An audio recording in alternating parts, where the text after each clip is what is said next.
So hello everyone, welcome back to our YouTube classes DSTU Tutorial Age. So आज के इस lecture में हम लोग पढ़ने वाले हैं क्लास 9 आर.एस. अग्रवाल एंड हमारे पास है चैप्टर सर्कल एंड हम कर रहे हैं एग्जाम्पल का सीरीज बिकॉज मैंने आपसे बोला है कि सबसे पहले मैं बेसिक कराऊंगी, देन आफ्टर हम करेंगे थ्योरम, देन करेंगे एग्जाम्पल के क्वेश्चन, देन हम करेंगे एक्सरसाइज के क्वेश्चन. सो मैंने आपको सारा कुछ करा दिया है. सबसे पहले इंट्रो लेक्चर भी करा दिया है सर्कल चैप्टर का, देन हम कर चुके हैं बेसिक कॉन्सेप्ट जो कि हमें हेल्प करते हैं हमारे सर्कल हो या कोई भी चैप्टर हो उसको पढ़ने में. फिर हम हमारा ये कर चुके हैं, थ्योरम कर चुके हैं. फिर थ्योरम के बाद हम एग्जाम्पल में अभी आए हैं जिसमें हमने एग्जाम्पल नंबर 10 प्रीवियस लेक्चर तक देख लिया है एंड आज है हमारे पास example number 11. So I hope कि आपने सभी का सभी थ्योरम याद कर लिया होगा क्योंकि मैंने हर बार आपसे बोला है कि theorems are really most important. So आपको थ्योरम तो याद होने ही चाहिए. अभी यहाँ पे जहाँ पे हमारे पास जो क्वेश्चन नंबर 11 है, जैसे यहाँ पे जो मैंने आपको क्वेश्चन नंबर 10 कराया हो या जो 9 कराया हो, सब में एग्जांपल्स में मैंने आपको वेरीफाई करा दिया है, प्रूफ भी दे दिया है कि जो भी थ्योरम है वो आपसे क्वेश्चन में भी पूछे जाते हैं, ये जो भी एग्जांपल्स हैं उसमें भी पूछे जाते हैं. और जितने भी टाइप के हैं जो डायरेक्ट आपको उसका प्रूफ भी मिलता है या डायरेक्ट आपसे पूछ लिया जाता है थ्योरम की, थ्योरम लिख करके आप प्रूफ कीजिए आपके पेपर में. सो ये सारी चीज़ें जो थ्योरम से रिलेटेड है मैंने आपको बता दिया है. उसे कैसे हैंडल करना है, उसे कैसे सॉल्व करना है ये भी बता दिया. और जिन भी बच्चों को प्रूफ वाले क्वेश्चन में प्रॉब्लम आता था मैंने उन सबको द बेस्ट वे में, इजी वे में समझा रखा है. सो अभी जो हमारे पास जो क्वेश्चन नंबर 11 है, इसके बाद हम ऑब्वियसली 1 आवर का अभी क्लास करेंगे लाइव में, तो आपको ये रिकॉर्डेड लेक्चर में भी मिल जाएंगे और सभी का मैंने प्लेलिस्ट लिंक बना दिया है और उनका डिस्क्रिप्शन बॉक्स में लिंक को डाल दिया. आप इजी वे में जाके देख लेना.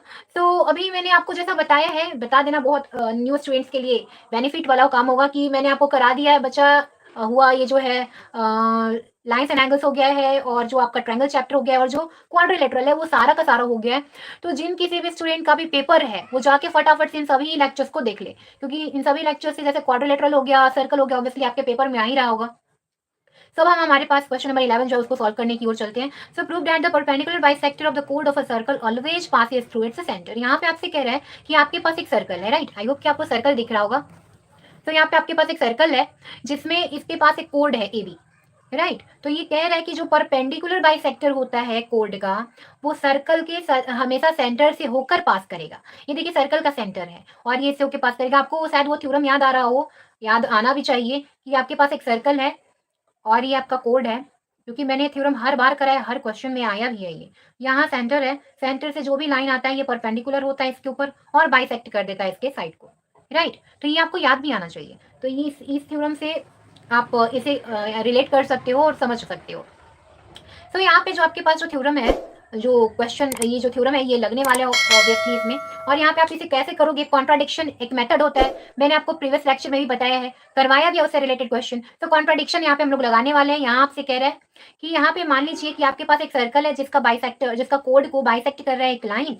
तो जो बाइसेक्ट कर रहा है वो सेंटर से होकर ही जाएगा, ये आपको प्रूफ करना है. समझना, सेंटर से ही होकर जाएगा, ये आपको प्रूफ करना है. तो ऐसे क्वेश्चंस में हम लोग कॉन्ट्राडिक्शन का हेल्प लेते हैं, कॉन्ट्राडिक्शन के मेथड का हेल्प लेते हैं. तो अभी हम इसे स्टार्ट करेंगे. सो अब अभी तक जितने भी बच्चे जो सब्सक्राइब नहीं किए हैं और जितने भी जो न्यू स्टूडेंट हैं जिन्होंने प्रीवियस लेक्चर्स नहीं देखा है, सबको बोलूंगी सब्सक्राइब कर लो, प्रीवियस लेक्चर देख लो, थ्योरम्स देख लो, बहुत इंपॉर्टेंट है वो सारे के सारे थ्योरम्स. अब हम मूव करते हैं हमारा क्वेश्चन नंबर 11 के सॉल्यूशन की ओर. तो देखो यहाँ पे आप सबसे पहले तो गिवन लिखना सीखो. यहाँ पे मार्क्स मिलते हैं, ये आप भी जानते होगे, गिवन टू प्रूव. अगर आपने नहीं ढंग से लिखा तो आपको तो क्वेश्चन बनाने में प्रॉब्लम आएगी, साथ ही साथ जो टीचर होंगे यहाँ पे मार्क्स देने में दिक्कत करेंगे बहुत ज्यादा. तो आपको ये आना चाहिए. सो हेलो सब सारे के सारे स्टूडेंट्स को हेलो. सो यहाँ पे देखो अब ध्यान से, यहाँ जो आपका गिवन है जिसमें यहाँ पे कह रहा है कि सर्कल है आपके पास, ए सर्कल COR. COR क्यों लिखते हैं हम लोग? COR इसलिए लिखते हैं कि जैसे हम लोग ट्रायंगल में करते हैं ट्रायंगल ABC, लाइक दैट हम लोग सर्कल में करते हैं COR. ये रिप्रेजेंटेशन है, सिंबल है हमारे सर्कल का. जैसे हमारे ट्रायंगल में सिंबल है ABC का, वैसे सर्कल में सिंबल है COR का. O मीन्स आपका ऑरिजन हो गया, R मीन्स आपका रेडियस हो गया. तो आपको इतना आना चाहिए. आपके पास एक सर्कल है COR एंड इसके पास है कोड AB है, राइट. तो यहाँ पे एंड कोड AB, ए भी आपका कोड है. तो अभी यहाँ पे आपको करना क्या है कि जो ये लाइन आपको दिख रहा है जो मैंने यहाँ पे कंस्ट्रक्ट करके लगाया हुआ है, तो आपको ये सब गिवन में लिख लेना है कि लेट कर लीजिए, लेट DE B द जो परपेंडिकुलर आने का बात कर रहे हैं ना कि परपेंडिकुलर एक लाइन आ रहा है या गिवन में आपको, तो लेट जो यहाँ जो परपेंडिकुलर लाइन है उसका हम लोग नेम सपोज कर रहे हैं कि डी है। तो आई होप कि आपको डी दिख रहा होगा। तो डी को हम लोग सपोज कर लेते हैं कि जो लाइन है डी, ये हमारा लाइन है जो यहाँ से होकर के गुजरेगा। तो इसी के बारे में लिखना है let D be the perpendicular. यही परपेंडिकुलर है जो हमें क्वेश्चन में गिवन है, परपेंडिकुलर है। तो परपेंडिकुलर ये जो डी है परपेंडिकुलर बाइसेक्टर है किसका, बाइसेक्टर ऑफ कोड ए बी। ए बी का ये क्या है, परपेंडिकुलर बाइसेक्टर है। सो यहाँ पे अब इसके बाद आपको करना क्या, जैसे ये परपेंडिकुलर बाइसेक्टर आ गया तो आपको वो याद आना चाहिए जो मैंने अभी आपको थ्योरम बताया कि एक सर्कल है और ये कोड है, सेंटर से आ रहा है, इसके ऊपर एक लाइन परपेंडिकुलर होता है और इसे बाइसेक्ट करता है। तो आपको ये बात समझ में आ जाना चाहिए। तो आपको बगल में डायरेक्ट लिख लेना है यहाँ पे कि ये आपको क्या देगा कि ए डी जो होगा वो बी डी के इक्वल होगा और साथ में ही एंड एंगल जो होगा ए डी ई वो 90 डिग्री होगा, क्योंकि हमने क्या कर लिया, डी को लेट किया कि हमारे ये परपेंडिकुलर है। जो परपेंडिकुलर आता है वो बाइसेक्ट करता है, राइट। तो डी आई होप कि आपको दिख रहा होगा, डी ए डी ई जो है हमारा 90 डिग्री का हो गया। समझ में आ रहा होगा। अब यहाँ से आपको कुछ नहीं करना, यहाँ से आपको धीरे धीरे इसके बारे में डी के बारे में लेट करना है और दिखाना है कि ये पास एक बार मतलब कॉन्ट्राडिक्शन मेथड से कि पास नहीं करता है, बट गिवन में क्या है कि ये पास कर रहा है, राइट। हम लोग को जो भी गिवन होता है कॉन्ट्राडिक्शन में हम लोग उससे उल्टा चलते हैं कि अगर गिवन है कि ये पास नहीं कर रहा है तो हम लोग बोलेंगे कि ये पास कर रहा है, अगर गिवन है कि पास कर रहा है तो बोलेंगे कि पास नहीं कर रहा है, तो खुद वो प्रूफ हो जाएगा, राइट। अब यहाँ पे क्या करना है, वी हैव टू शो कि यहाँ पे डी आपका पास कर रहा है, तो लिखना वी हैव या आप ऐसा कर लो, टू प्रूव में डाल दो, टू प्रूव में आपको ये लिखना है क्या कि जो डी है D passes through the centre या पॉइंट ओ, राइट। आप ऐसे लिख सकते हो। तो फिर यहाँ पे आपको यही दिखाना है। तो अब आपको करना है प्रूफ में। तो अभी आप कंस्ट्रक्शन थोड़ा सा देख लो, कंस्ट्रक्शन में देख लो कि ज्वाइन करा दो, ज्वाइन ओ डी। हमने ओडी को ज्वाइन करा दिया। अब देखो प्रूफ में हम लोग कर लेते हैं। प्रूफ में क्या करना है, हमें कॉन्ट्राडिक्शन का हेल्प लेना है। तो कॉन्ट्राडिक्शन के हेल्प के लिए आपको डालना होगा कि लेट जो आपके पास जो ये गिवन था ना, ये जो जिसके बारे में कह रहे हैं लाइन के बारे में, तो उसे ही आपको सपोज करना है कि लेट जो आपके पास डी है D if possible, let suppose आप ऐसे कर लो, थोड़ा यहाँ पे आपको ऐसा लिखना होता है, कॉन्ट्राडिक्शन है ना, तो आप ऐसे कर लो, ये लिखना होता है आपको इफ पॉसिबल, यदि पॉसिबल है, इफ पॉसिबल देन सपोज या लेट डी पासेस, ये जो डी है जो पास कर रहा था, यहाँ पे देखो, यहाँ पे D passes to the center, आपको ये प्रूफ करना है। तो हम लोग क्या कर लेंगे, इसको सपोज कर लेंगे कि प्रूफ ये पास नहीं कर रहा है, तो आप लिखोगे if possible let D does not passes through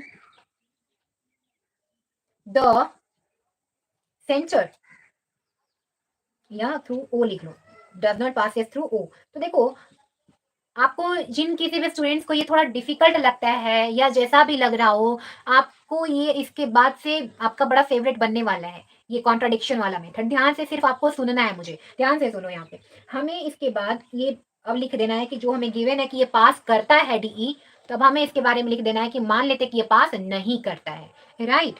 तो अब यहाँ पे आपके पास एक नया कंडीशन आ गया, तो आपको वही वही थ्योरम याद आएगा। देन हम लोग जो जानते हैं कि the line we know that the line from the center line from the center of the circle, आप पीछे पीछे बोलिए क्योंकि आपको मैंने याद करवाया है, from the center, और बोला भी है कि आप इसे ढंग से याद कर लो, ये हर जगह काम आएगा। from the center of a circle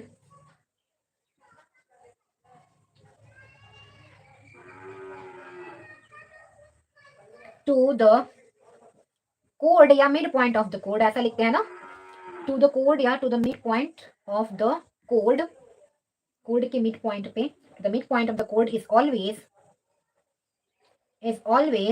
perpendicular, हमेशा परपेंडिकुलर होता है।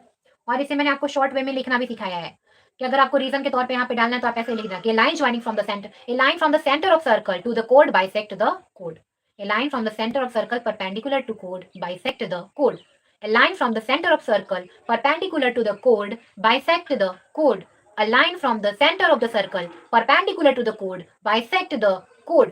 ये आपको पीछे पीछे बोलना है और याद कर लेना है, कुछ इसमें एक्स्ट्रा है नहीं। तो यहाँ से आपको यही थ्योरम से पता चलेगा कि जो ओडी है वो परपेंडिकुलर होगा किसके ऊपर जी, ए बी के ऊपर। हमने क्या सपोज किया कि डी पास नहीं करता है, डी को छोड़ दो, किसी और को ले आओ। हम लोग यहाँ पे ले लेते हैं कि ओडी जो है ना वो हमारा सेंटर से आ रहा है, परपेंडिकुलर है हमारे ए बी के ऊपर, तो परपेंडिकुलर है सेंटर से आ रहा है तो बाइसेक्ट करेगा ऑब्वियसली। तो एक और चीज आपको साथ में लेगा कि जो एंगल ए डी ओ है वो 90 डिग्री का होगा, है ना, बाइसेक्ट कर दिया। साथ में एक और चीज ध्यान से देखो, जो वो मिड पॉइंट है, डी क्या है, मिड पॉइंट, यानी कि ये बाइसेक्ट तो कर ही रहा है, एडी इक्वल टू डीबी तो है ही। आई होप आपको फिगर दिख रहा होगा कि एडी इक्वल टू डीबी तो है ही। इसने क्या कर दिया, ओडी परपेंडिकुलर है जब एबी पर, तो ये 90 डिग्री क्रिएट करेगा। किधर, ए डी ओ और बी डी ओ 90 डिग्री हो जाएंगे। हमें सिर्फ एक साइड का पार्ट लेना है, ये वाला एंगल लेना है, क्योंकि इधर साइड हम लोग वर्क कर रहे हैं, इधर साइड वर्क नहीं कर रहे। देखो ये एंगल, ये जो साइड है इधर वर्क नहीं कर रहे, हम लोग यहाँ पे वर्क कर रहे हैं, इसलिए ये जो एंगल होगा एडीओ हम लोग लेंगे। आई होप कि आप समझ पा रहे होंगे रीजन बिहाइंड कि हम लोगों ने एडीओ क्यों लिया, बीडीओ क्यों नहीं लिया इसका। तो अब आपके पास यहाँ पे से आप इक्वेशन सपोज कर लो कि इक्वेशन नंबर सेकंड सपोज कर लो, एंड यहाँ पे देखो गिवन में मैंने आपको कहीं लिखवाया है कि ए डी ई, आप इसे इक्वेशन नंबर 1 सपोज कर लो। अब इन दोनों इक्वेशन को आपको करना है कि from equation 1 and 2, from equation 1 and 2, दोनों इक्वेशन से आपको क्या मिलेगा। तो इन दोनों इक्वेशन से ध्यान से देखो, ए डी ओ भी 90 डिग्री है, ए डी ई भी 90 डिग्री है, तो दोनों इक्वल हो जाएंगे कि ए डी ई जो है वो ए डी ओ के इक्वल हो गया। क्यों भाई, क्यों इक्वल हो गया, तो दोनों 90 के इक्वल थे, क्योंकि दोनों 90 के इक्वल थे, राइट। तो अब बोलो कि यहाँ देखो फिगर में ए डी ई यानी ये वाला एंगल और ए डी ओ दोनों एंगल इक्वल हैं, ये पॉसिबल है क्या। यहाँ पे फिगर देख के बोलो तो ये तो एंगल कहाँ इतना बड़ा है, ये एंगल देखो इतना छोटू सा है, मतलब ए डी ई का पार्ट है ए डी ओ। तो क्या ये हो सकता है पॉसिबल कि ए डी ओ जो हो ए डी ई के इक्वल हो जाए, क्या ये पॉसिबल है। तो बोलेंगे कि नहीं, ऐसा तो नहीं दिख रहा। तो हम लोग क्या बोल देंगे कि ये जो हमने पीछे सपोज किया था ये गड़बड़ी वहीं से आ रहा है कि ये इसका इक्वल हो रहा है। तो हम लोग क्या बोलेंगे यहाँ पे, तो हम लोग लिखेंगे कि ये इक्वल नहीं है, ये तो पार्ट है उसका। तो आप लिखोगे क्या, ये केम थ्रू दिस कॉन्ट्राडिक्शन। कुछ कुछ बातें आपको याद करना होता है, तो कुछ कुछ लैंग्वेजेस आपको याद करना, जैसे ये भी हो गया, दिस कॉन्ट्राडिक्शन केम व्हेन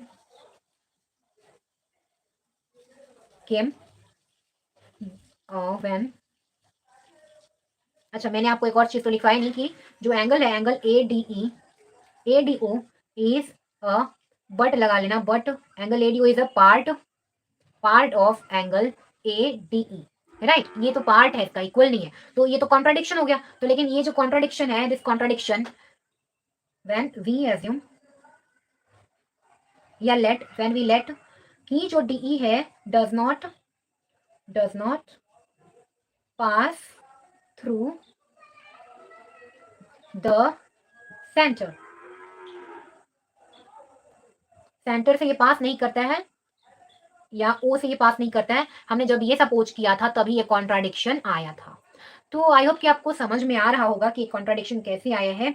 तो ये कॉन्ट्राडिक्शन तब हटेगा जब हम लोग क्या करेंगे कि हम लोग सपोज कर लेंगे, मान लेंगे कि अब हम लोगों ने मान लिया है, जो आपने प्रमाण दिया है, जो आपने प्रूफ दिया उसके अकॉर्डिंग कि डीई ही पास करेगा, DE must pass through O, right. D pass करेगा कहां से, ओ से, D must pass through O. तो ये प्रूफ करता है आपको इस क्वेश्चन का कि यही कॉन्ट्राडिक्शन है। आपको पहले सपोज करना है, जैसे आपको गिवन है, देखो कॉन्ट्राडिक्शन में क्या है, ये आपको गिवन है कि डीई जो है वो पास करता है कहां से, सर्कल के सेंटर से, और इसे बाइसेक्ट करता है, राइट। तो हम लोग क्या करेंगे कॉन्ट्राडिक्शन में ऐसे क्वेश्चन को प्रूफ करने में कि सपोज कर लेंगे कि पास नहीं करता है। तो जब ये पास नहीं कर रहा होगा तो उसके खिलाफ हम लोग सबूत इकट्ठा करने लगेंगे। जैसे मैंने आपको बताया कि ये पास नहीं कर रहा है, ये कहीं अलग से पास कर रहा है, लेकिन इसके बारे में इन्फॉर्मेशन है कि ये परपेंडिकुलर क्रिएट कर रहा है, तो परपेंडिकुलर के कारण यहाँ पे 90 डिग्री बना, और जैसे ये 90 डिग्री बन गया आपको यहाँ पे दिखा रहा है कि दोनों ही 90 डिग्री है, कि एडीई तो गिवन है 90 डिग्री, और जो थ्योरम हमने पढ़ा उसके अकॉर्डिंग ओडी जो है ये भी 90 डिग्री देगा, ओडीए, और ये दोनों एंगल इक्वल हो जाएंगे। तो क्या ये दोनों एंगल इक्वल है, ये दोनों देखो तो नहीं इक्वल है।